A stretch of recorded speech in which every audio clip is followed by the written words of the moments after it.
Narration दो प्रकार के होते हैं।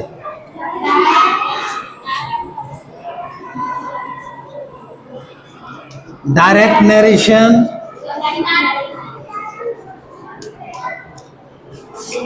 दूसरा होता है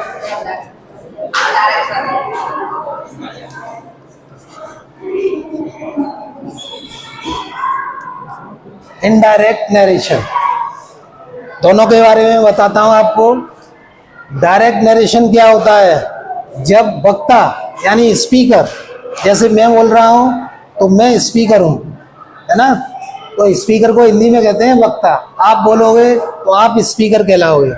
तो वक्ता के द्वारा जो कुछ कहा जाता है वो कहलाता है डायरेक्ट नरेशन। जैसे हम कहें Ram said I sing a song. तो राम ने कहा मैं एक गीत गाता हूं, तो जैसा उसने कहा वैसा हमने बताया है, तो इसको कौन सा नरेशन बोलेंगे? Direct narration. और जब हम वक्ता के कथन को अपने शब्दों में व्यक्त करते हैं तो वो क्या कहलाता है? जैसे हम इसी बात को अपने शब्दों में कहेंगे तो कैसे कहेंगे? Ram said that he sang a song। तो ये हमने अपने शब्दों में कहा। क्लियर? नरेशन कितने प्रकार के होते हैं? नंबर 1,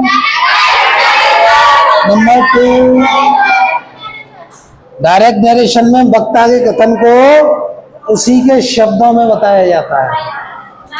डायरेक्ट नरेशन में वक्ता के कथन को बताया जाता है और इनडायरेक्ट में वक्ता के कथन को अपने शब्दों में बताते हैं। क्लियर? इसके बाद मैं तुम्हें बताऊंगा डायरेक्ट नरेशन के दो पार्ट होते हैं। नंबर 1 कहते हैं रिपोर्टिंग वर्ब और नंबर 2 होता है रिपोर्टेड स्पीच। ठीक? डायरेक्ट नरेशन के कितने भाग हैं? Number 1, number 2। अब रिपोर्टिंग वर्ब क्या होती है? वक्ता का कथन जिस मेन वर्ब से शुरू होता है, वक्ता का कथन जिस मेन वर्ब से शुरू होता है वो रिपोर्टिंग वर्ब कहलाती है। और वक्ता के द्वारा जो कुछ कहा जाता है वो क्या होता है? वो रिपोर्टेड स्पीच होती है। जैसे हमने कहा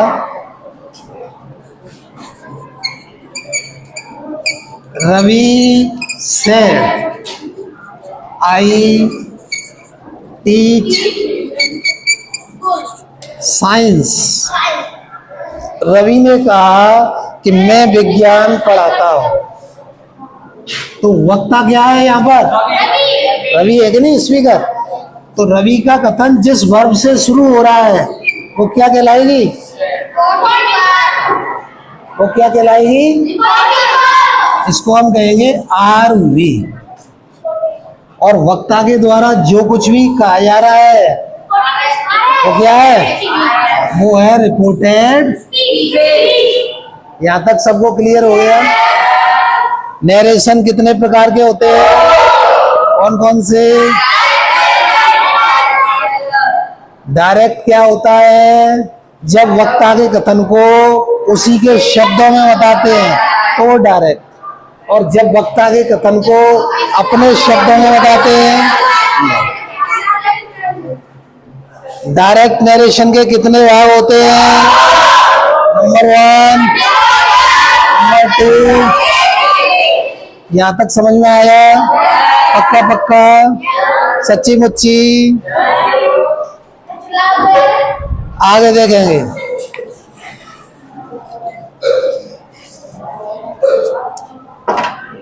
ये तो हो गया इसका परिचय कि डायरेक्ट क्या होता है इनडायरेक्ट क्या होता है, डायरेक्ट के कितने पार्ट होते हैं। अब इनमें परिवर्तन की बात आती है तो परिवर्तन के कुछ कॉमन रूल होते हैं, कुछ बिल्कुल समान रूल होते हैं जो सब में लागू होते हैं। जैसे पहला रूल है कि कॉमा तथा इन्वर्टेड कॉमाज, इन्वर्टेड कॉमाज का चिन्ह ऐसा होता है, कॉमा तथा इन्वर्टेड कॉमा को हटा देते हैं। पहला नियम क्या है, कॉमा इन्वर्टेड कॉमा को हटा देते हैं। दूसरा नियम है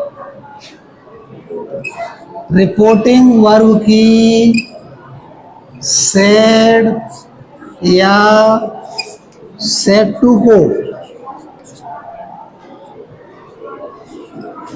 टोल्ड, आस्क्ड, ऑर्डर्ड आदि में भाव के अनुसार बदलते हैं। अगर सिंपल सेंटेंस है रिपोर्टिंग वर्ब का तो हम टोल्ड करते हैं सेड टू की जगह पर, इंटरोगेटिव है तो आस्क्ड कर देते हैं, इंपरेटिव है तो ऑर्डर्ड कर देते हैं। ठीक। तीसरा नियम क्या होता है, रिपोर्टिंग वर्ब का टेंस कभी नहीं बदलते। रिपोर्टिंग वर्ब का टेंस कभी नहीं बदला जाता। जैसे यहां लिखा है राम सेड, तो सेड कौन सी वर्ब होती है, वर्ब की कौन सी फॉर्म है। तो ये नहीं कि हम सेकंड की जगह थर्ड कर दें या सेड की जगह से कर दें, फर्स्ट फॉर्म करते हैं, ऐसा कुछ नहीं कर सकते। टेंस नहीं बदलता है इसमें कभी, ठीक है ना। अगर सेड टू आया होगा तो यहाँ पर हम टोल्ड कर देंगे सेड टू की जगह पर, लेकिन टेंस नहीं बदला। सेकंड फॉर्म यहाँ भी है, सेकंड फॉर्म यहाँ भी है।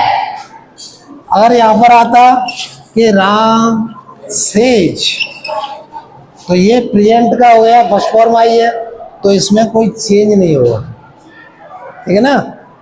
अगर फर्स्ट फॉर्म है तो फर्स्ट फॉर्म ही रहेगी, प्रेजेंट है तो प्रेजेंट रहेगा, और पास्ट है तो पास्ट है। तो रिपोर्टिंग वर्ब का टेंस कभी नहीं बदलता।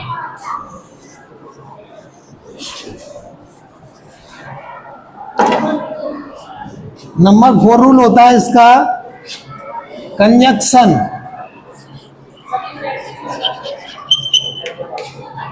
कंजक्शन समझते हो, जो बीच में हम लगाते हैं दैट, इफ, टू, जो कुछ भी लगाते हैं इसको कहते हैं संयोजक।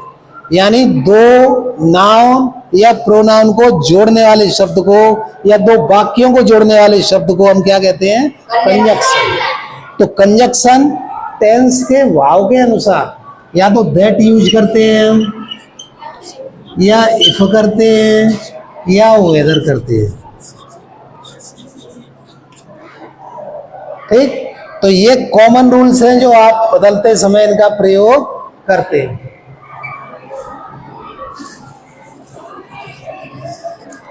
अब इसके बाद हम बताएंगे आपको क्या,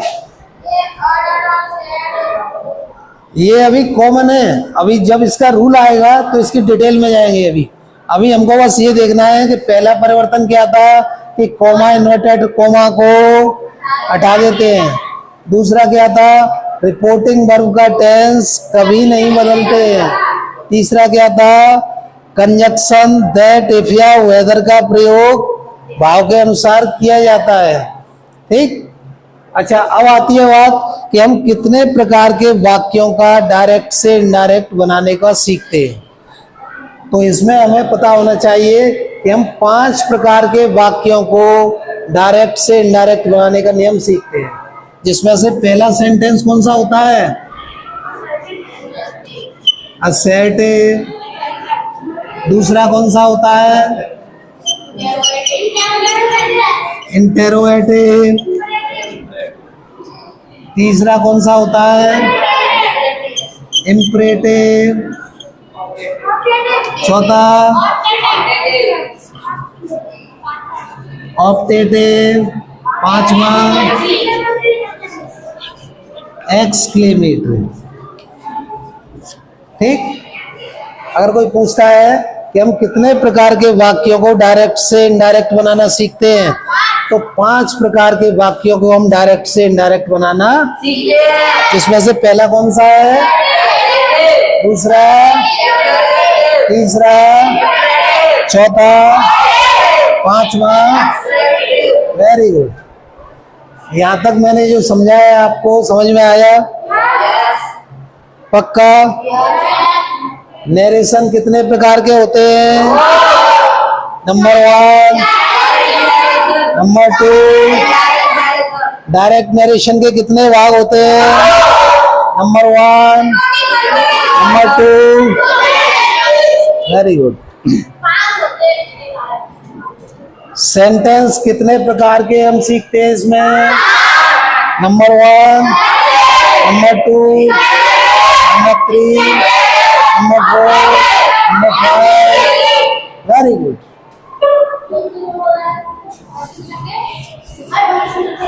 इसके बाद हम पहले सीखेंगे असर्टिव। असर्टिव के बारे में आपको जानकारी होगी। इसको कहते हैं हम साधारण वाक्य। ऐसा वाक्य जिससे किसी कार्य का करना या होना पाया जाता है। असर्टिव सेंटेंस कितने प्रकार के होते हैं? Number 1, number 2। Very good. अब इसका पहला रूल क्या है कि यदि रिपोर्टिंग वर्ब प्रेजेंट या फ्यूचर, प्रेजेंट या फ्यूचर में से किसी टेंस में होती है रिपोर्टिंग वर्ब, तो हम रिपोर्टेड स्पीच के टेंस में कोई परिवर्तन नहीं करते। अगर रिपोर्टिंग वर्ब प्रेजेंट टेंस में या फ्यूचर टेंस में होगी तो हम रिपोर्टिंग वर्ब के टेंस में कोई परिवर्तन नहीं करते। जैसे देखो, हमने कहा Ram says, comma, inverted comma, he goes to school। देखो बेटा,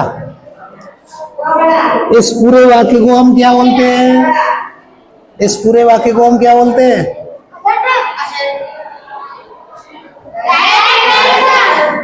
है ना? डायरेक्ट नरेशन के कितने भाग हैं? Number 1, number 2। राम सेज को हम क्या बोलेंगे? ये रिपोर्टिंग वर्ब है। और ये जो लिखा है ये क्या है? यहां तक समझ में आया? अब हम देखेंगे रिपोर्टिंग वर्ब किस टेंस में दी है। ये किस टेंस में दी है? सेज। कौन सी फॉर्म है ये वर्ब की? तो फर्स्ट फॉर्म ओएस या ईएस लगी है तो कौन सा टेंस है? प्रेजेंट है कि नहीं? तो मैंने अभी क्या बताया, यदि रिपोर्टिंग वर्ब प्रेजेंट में हो या फ्यूचर में हो तो रिपोर्टेड स्पीच का जो टेंस है उसमें कोई परिवर्तन। तो इसका जब हम इनडायरेक्ट बनाते हैं तो कैसे बनाते हैं? राम सेज दैट, केवल कनेक्टर हम लगाएंगे कोमा की जगह पर दैट, और बाकी सेंटेंस ई का ही रहेगा। ये नहीं कि हम बोझ आया है तो वेंट करते हैं, क्योंकि टेंस परिवर्तन नहीं होगा। और क्यों नहीं होगा? क्योंकि रिपोर्टिंग वर्ब कौन से टेंस में या फ्यूचर में होगी तो नहीं परिवर्तन होगा। तो हम पास्ट में परिवर्तन होते हैं। He goes to school. यहां तक समझ में आया? दैट कंजक्शन है ये। वो राम कहता है कि वो आगरा जाता है। समझ में आया ये? यदि रिपोर्टिंग वर्ब प्रेजेंट में है तो रिपोर्टेड स्पीच के टेंस में कोई परिवर्तन नहीं होता। एक और देखेंगे, एक फ्यूचर का देखेंगे। जैसे मैंने कहा the teacher will say, he will call him। इसको पूरे को क्या बोलते हैं? कितने भाग होते हैं? कौन कौन से? रिपोर्टिंग वर्ब कौन सी है? और रिपोर्टेड स्पीच। अब रिपोर्टिंग वर्ब कौन से टेंस में? तो रिपोर्टेड स्पीच के टेंस में परिवर्तन होगा? नहीं होगा। तो क्या करेंगे? बस कंजक्शन दैट लगा देंगे और लिख देंगे, हो गया। और इतना करे आप 2 नंबर का सेंटेंस आता है। ठीक, यहाँ तक बात समझ में आई? पक्का? एक बार मैं फिर रिपीट कर देता हूँ। यदि रिपोर्टिंग वर्ब प्रेजेंट टेंस या फ्यूचर टेंस में होती है तो रिपोर्टेड स्पीच के टेंस में कोई परिवर्तन नहीं होता। ठीक, अब जैसे ही रिपोर्टिंग वर्ब पास्ट में होती है, सुनो बेटा, जैसे ही रिपोर्टिंग वर्ब पास्ट में होती है तो हम परिवर्तन शुरू करते हैं। देखो, प्रेजेंट, प्रेजेंट के कितने पार्ट होते हैं?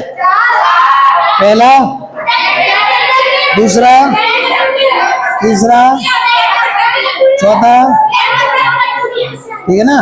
अब ये प्रेजेंट के चारों पार्ट पास्ट के चारों पार्ट में बदल जाते हैं।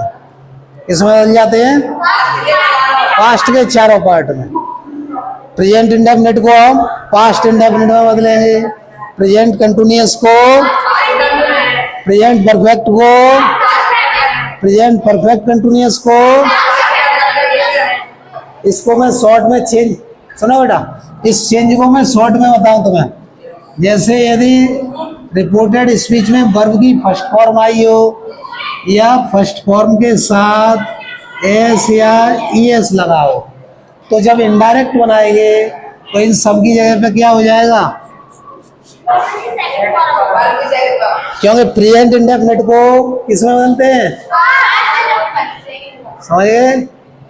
अगर वर्ब की फर्स्ट फॉर्म आई हो या फर्स्ट फॉर्म में एस या ईएस लगा हो तो किस में चेंज हो जाएगा वो? क्यों? क्योंकि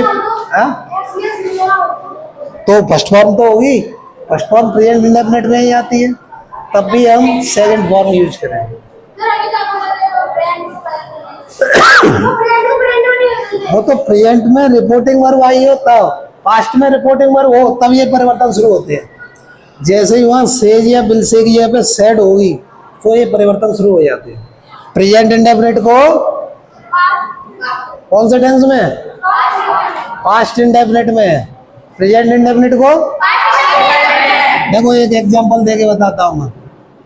जैसे मैंने कहा मोहन सेड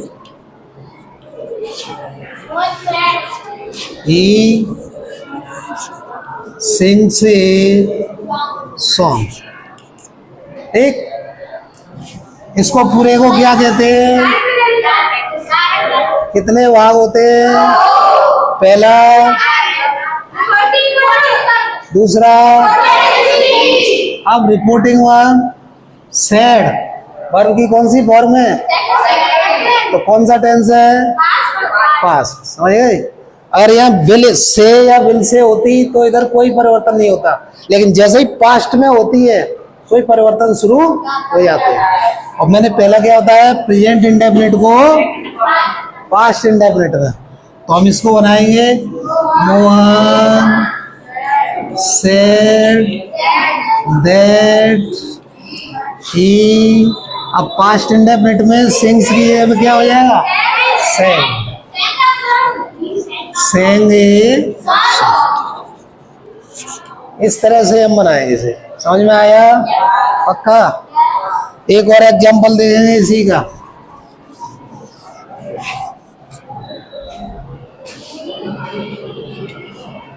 जैसे मैंने कहा my mother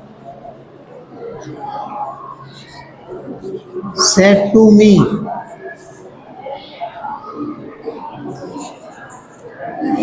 she does not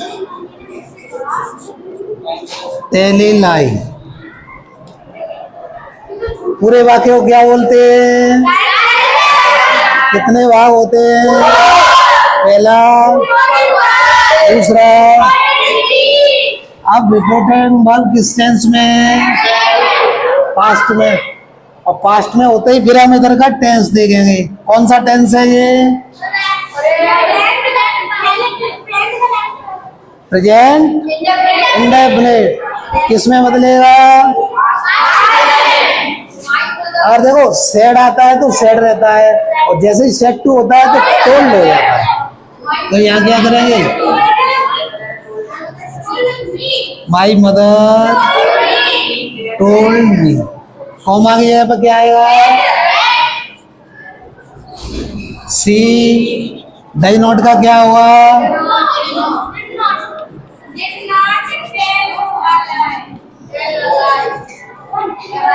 समझ में आया? नेगेटिव वाक्य में क्या होता है? डिड नॉट के साथ फर्स्ट फॉर्म ही तो रहती है। वर्डन। और वर्डन दो प्रकार का होता है, एक डायरेक्ट और एक इनडायरेक्ट। डायरेक्ट को कहते हैं प्रत्यक्ष, यानी कि जो जैसा कहा जा रहा है हमने वैसा ही बताया, और वो अप्रत्यक्ष हो, उसे हमने अपनी भाषा में बदलकर किसी को बताया। यहाँ तक समझ में आया? पक्का? हाँ भाई, समझ में आया? डज नॉट का डिड नॉट क्यों हो गया? पास्ट इंडेफिनिट में बदला। वो लग रहा है, स्टॉप कर दो इसे।